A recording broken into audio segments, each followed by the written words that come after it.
Hello everyone, আমি doctor S K Zaman, consultant psychiatrist, Calcutta National Medical College. আজ আমাদের ৭৯তম স্বাধীনতা দিবস। আমরা ভারতবাসী হিসেবে সবাই গর্বিত।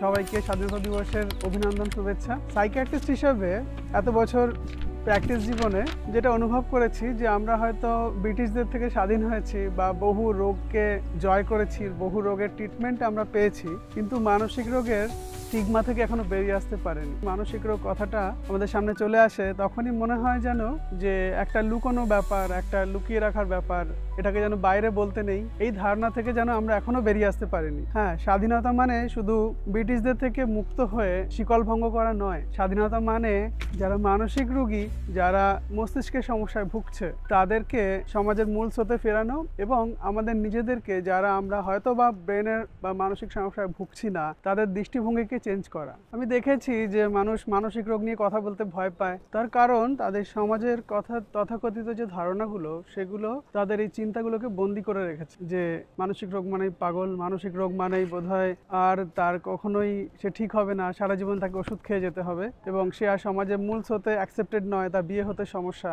এই ধরনের যে চিন্তাগুলো বা ভুল ধারণার মধ্যে আমরা আছি, আমাদেরকে কিন্তু 2025-এ দাঁড়িয়ে এই ভুল ধারণা থেকে বেরিয়ে আসতেই হবে, না হলে আসল স্বাধীনতা আর কিসের। আপনি যেমন জ্বর, সর্দি, কাশি বা ডায়াবেটিস, হাইপারটেনশন, এগুলো ট্রিটমেন্ট নেন, বা হার্টের সমস্যা, কিডনি, লিভারের সমস্যা হলে একদমই লজ্জা পান না মানুষকে বলতে যে আমার এই সমস্যা হয়েছে, আমি ভেলোর ট্রিটমেন্টে যাচ্ছি, কি কলকাতা মেডিকেল কলেজে ট্রিটমেন্ট করছি, ভালো ডাক্তারবাবুকে দেখাচ্ছি, এখন ভালো আছি। ঠিক তেমনই মানসিক রোগ নিয়ে যখনই প্রশ্ন আসে তখনই দেখা যায় যে মানুষ আর সেই নিয়ে কথা বলতে চান না, বলে এটাকে পরে বলবো। আমরা রেগুলার প্র্যাকটিসে দেখি যে সমস্ত ডাক্তারবাবুই তো মানসিক রোগ বা ব্রেনের ওষুধ ব্যবহার করেন, কিন্তু তারা হয়তো বলেন না রোগীদেরকে যে এটা আপনার ব্রেনের ওষুধ, এটাকে আপনাকে বেশ কিছুদিন খেতে হবে, 3 মাস কি 6 মাস কি 1 বছর খেতে হবে, তারা বলেন না, তারা জাস্ট প্রেসক্রিপশানে লিখে দেন। কিন্তু আমরা সাইকিয়াট্রিস্টরা যখন সেটা লিখছি তখনই দেখা যায় যে মানুষের মধ্যে এই ধারণাটা চলে আসে, ডাক্তারবাবু কতদিন ওষুধ খেতে হবে, আবার এতদিন খেতে হবে, এই যে ব্যাপারটা, এটা আমরা রোজ প্রতিনিয়তই ফেস করছি। আপনাদেরকে আমার এক পেশেন্টের কথা বলি। একজন 40 বছর বয়সী মহিলা, তিনি আমাকে দেখাতে এসেছিলেন তার লো ব্যাক পেন নিয়ে, কোমরের ব্যথা নিয়ে। এবার তিনি বললেন যে আমার একটা হার্টের সমস্যা ছিল, হার্টের সমস্যার জন্য আমি 4 বছর ধরে একটা ওষুধ খাচ্ছি। এবার দেখলাম যে তিনি একটা অ্যান্টি ডিপ্রেশন খাচ্ছেন, তার ডিপ্রেশনের ওষুধ খাচ্ছেন। এবার আমি যখন তাকে বললাম যে এটা তো আপনার ব্রেনের ওষুধ, নার্ভের ওষুধ, এটা তো ডিপ্রেশনের ওষুধ, তখনই দেখলাম যে তিনি একদম ভেঙে পড়লেন যে আমি 4 বছর ধরে মানসিক রোগের ওষুধ খাচ্ছি। এবার আপনি ভাবুন যে তিনি ভালো ছিলেন, ওষুধ খেয়ে ভালো ছিলেন, তিনি হয়তো হার্টের সিমটমসের জন্য কার্ডিওলজিস্টের কাছে গেছিলেন। কার্ডিওলজিস্ট ডাক্তারবাবু জানেন যে সমাজে এই যে ভুল ধারণাগুলো আছে, সেই ধারণাগুলো তো থেকেই যাবে, হঠাৎ করে তো চলে যাবে না, সেই জন্য তিনি হয়তো তাকে কিছু বলেননি, কিন্তু তিনি বলেছিলেন যে এই ওষুধটাকে আপনাকে চালাতে হবে। যখন তিনি আমার থেকে শুনলেন যে এটা একটা অ্যান্টি ডিপ্রেসেন্ট, এটা তার ডিপ্রেশন অবসাদের সমস্যার ওষুধ, তখন তিনি বলেন ডাক্তারবাবু এই ওষুধটাকে কোনোভাবে বন্ধ করা যাবে, এটাকে আপনি বন্ধ করে দিন। আমাদের এই বিষয়টা থেকেই স্বাধীন হতে হবে, এবং শুধু আমি একা নয়, আমি জানি যে আমার প্রত্যেকটা সাইকিয়াট্রিস্ট কলিগ এই সেম জিনিস ফেস করছেন। মানসিক রোগগুলো প্রায়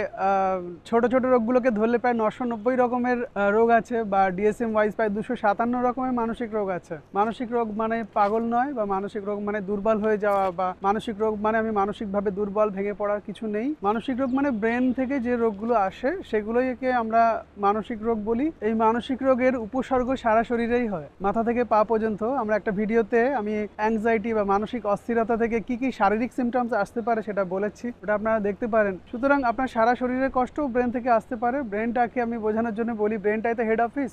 এবার হেড অফিস যদি আপনার 10টা ছোট ছোট অফিসকে কন্ট্রোল করে, ঠিক যেমন ব্যাপারটা হবে, ঠিক তেমনি আমাদের ব্রেন আমাদের শরীরের সমস্ত যে অর্গানগুলো আছে সেই অর্গানগুলোকে উপর থেকে কন্ট্রোল করছে। সুতরাং এই মানসিক সমস্যা বা ব্রেনের সমস্যা তো আসতেই পারে।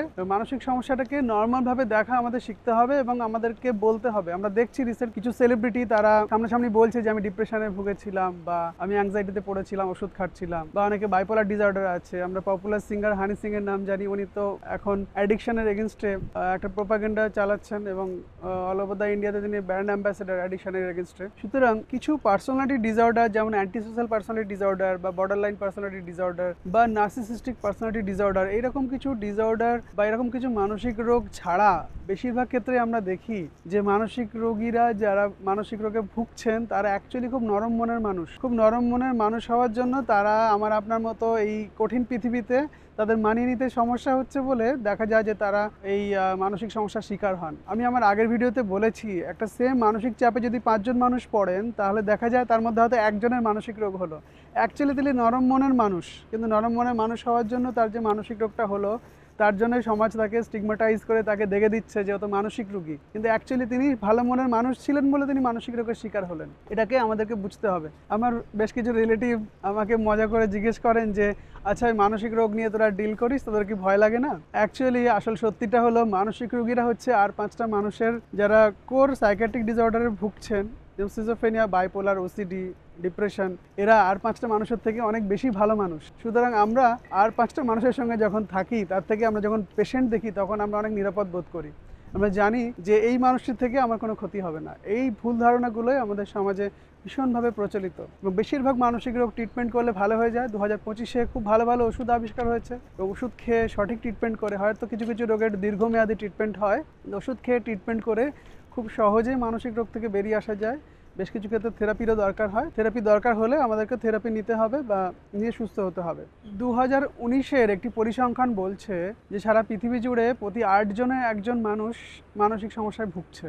এখন 2025-এ এসে সেই পরিসংখ্যানটা দাঁড়িয়েছে প্রায় 14%, বা প্রায় প্রতি 6 জনে একজন মানসিক রোগে ভুগছে। সুতরাং এইরকম একটি গুরুত্বপূর্ণ সমস্যাকে আমরা অবহেলা করতে পারি না। একটা দায়িত্বশীল নাগরিক হিসেবে আমাদের সকলেরই কর্তব্য যে মানসিক রোগে যারা ভুগছে তাদেরকে আলাদাভাবে স্টিগমাটাইজ না করা, তাদেরকে আলাদা চোখে না দেখা, তাদেরকে আর 5টা রোগ হলে যেমনভাবে আপনারা ব্যবহার করেন তেমনভাবে ব্যবহার করুন। সেই সাথে একটু সহমর্মিতা, একটু উষ্ণ ব্যবহার যদি আপনারা তাদের সাথে করেন তাহলে তারা অনেক তাড়াতাড়ি এই রোগ থেকে বেরিয়ে আসতে পারবে। আমাদের এই 79তম স্বাধীনতা দিবসে আসুন আমরা শপথ করি যে আমরা এই মানসিক রোগীদের নিয়ে ঠাট্টা তামাশা বানাবো না, এদের সাথে সঠিক একটা উষ্ণ ব্যবহার করব এবং সঠিক আপনার একটা সঠিক ব্যবহার আপনার সহনাগরিকের প্রতি বা আপনার বাড়ির আত্মীয় স্বজনের প্রতি যিনি মানসিক সমস্যায় ভুগছেন, আপনার একটা সঠিক ব্যবহার তাকে আরও অনেক সুস্থ করে তুলতে পারে। আপনার একটা উষ্ণ ব্যবহার আপনার প্রতিবেশী বা সহনাগরিকের জীবনকে অনেক সুন্দর করতে পারে যিনি মানসিক সমস্যায় ভুগছেন। সুতরাং স্বাধীন দেশে আদর্শ নাগরিক হিসেবে আমাদের সকলেরই কর্তব্য যে আমরা মানসিক রোগকে আর স্টিগমাটাইজ করব না, মানসিক রোগকে স্বাভাবিকভাবেই দেখব, মানসিক রোগের ট্রিটমেন্ট নিতে হলে ট্রিটমেন্ট দেবো এবং এটা আর 5টা রোগের মতোই রোগ, এটাকে আলাদা করে স্টিগমাটাইজ করে ভাবার কিছু নেই। আমার প্রতিবেশী বা আমার রিলেটিভ যদি এই সমস্যার মধ্যে পড়েন আমরা তাদের সাহায্যের হাত বাড়িয়ে দেব যে তারা যেন এই মানসিক সমস্যা থেকে দ্রুত বেরিয়ে আসতে পারে। কারণ এইখানে আপনার বা আমাদের নাগরিকের রোল অনেক বেশি, ঠিক যেমন ডাক্তারবাবু বা থেরাপিস্টের রোল। সবাই ভালো থাকুন এবং আমার ভিডিওটি ভালো লাগলে লাইক করুন, আমার চ্যানেল মনে কথা থাকে সাবস্ক্রাইব করুন। Thank you so much.